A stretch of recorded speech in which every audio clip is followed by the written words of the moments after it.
स्पर्धा परीक्षा देऊन त्यांची घरची परिस्थिती हालाकीची असून सुद्धा ते आपल्या कष्टाचं सोनं करत आहे. त्याचीच परिस्थिती म्हणून या ठिकाणी आज या गावचे 2 तरुण, त्याच्यामध्ये एक आहे प्रमोद सुरेश वाघ. या विद्यार्थ्याने मोठ्या तळमळीने मेहनतीने आपलं यश संपादन केलेलं आहे आणि आज या छोट्याशा गावामध्ये याच्यामध्ये तुम्हाला पूर्ण सार मिळेल. दुसरा विद्यार्थी आहे रोहन भागवत सोनी. हा तर महाराज आहे. आपण पाहतो की याला महाराज म्हणून ओळखलं जातं आणि याने सुद्धा लहानपणापासून आपली जिद्द, आपली तळमळ ही कायम ठेवली आणि त्याने सुद्धा आपल्या स्वतःच्या कर्तृत्वावर आदरणीय मोराळे सरांनी आपल्या सारगाव नगरीतील पहिले PSI आदरणीय प्रमोद भाऊ आणि त्यांना घडवणारे त्यांचे वडील सुरेश दादा यांचा सत्कार करताना मित्रांनो, या ठिकाणी सत्रे सर आणि मी बोराडे सर आज 12 वर्षापासून या ठिकाणी आम्ही कार्यरत होतो. 12 वर्षाच्या पूर्वीची परिस्थिती आणि आजची परिस्थिती आम्ही ज्यावेळेस या गावामध्ये हजर झालो काही सरकारी लोक या गावामध्ये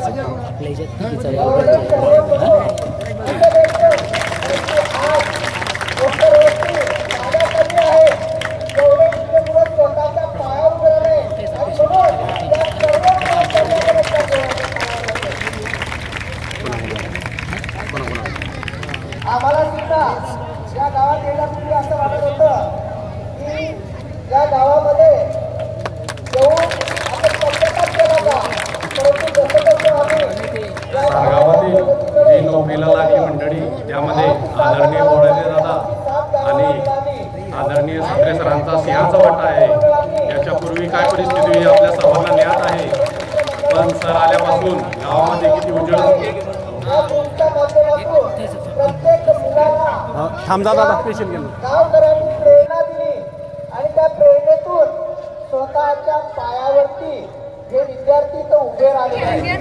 आपण पाहतो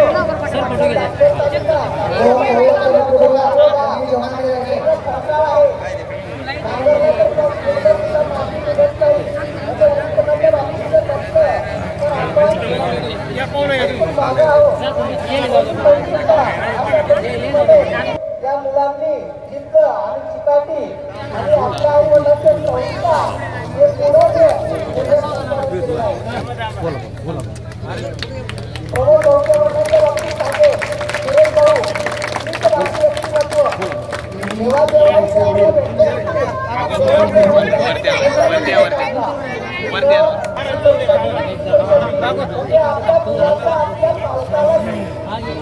अभिमान असतो त्याचा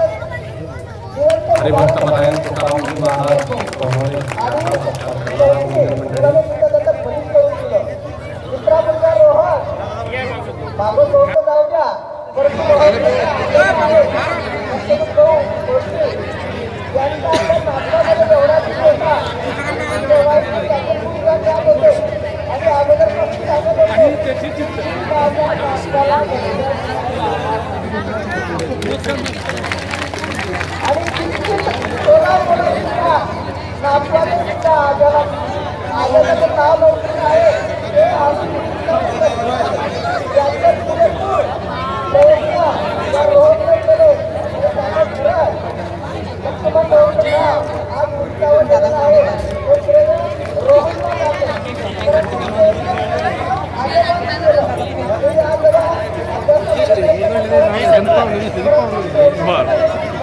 भाऊ आहे एकदा पुढे.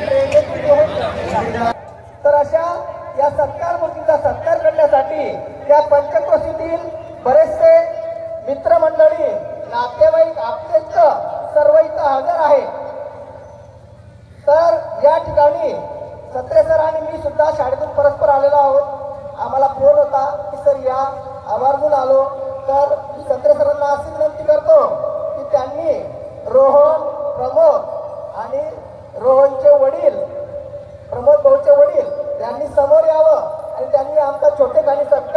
हा स्वीकारावा असे मी त्यांना विनंती करतो.